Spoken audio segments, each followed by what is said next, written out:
প্রিয় বন্ধুরা, আপনারা যদি এই সময় ডাইনোসর দেখেন তাহলে কেমন লাগবে?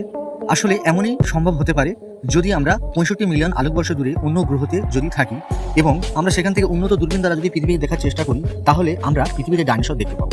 এটি আমাদের পৃথিবীর ক্ষেত্রেও কিন্তু হয়ে থাকে। যখন আমরা রাতের আকাশে দেখি, বাস্তবে যে তারা বা ছায়াপথকে আমরা দেখি, সেগুলো অতীতের জিনিস কিন্তু।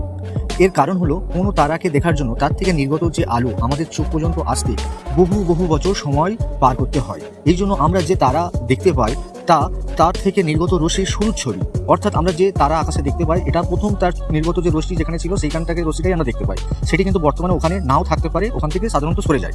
উদাহরণস্বরূপ, সূর্য থেকে পৃথিবীতে আলো আসতে প্রায় 8 মিনিট সময় লাগে। এই জন্য আমরা যে সূর্যের রশ্মি দেখি তা আসলে 8 মিনিটের পূর্বের রশ্মি বা আলো।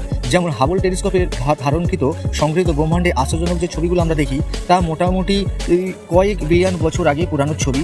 আর আপনারা এই ধরনের ভিডিও পেতে চাইলে প্লিজ আপনারা আমাদের চ্যানেলটি লাইক, শেয়ার এবং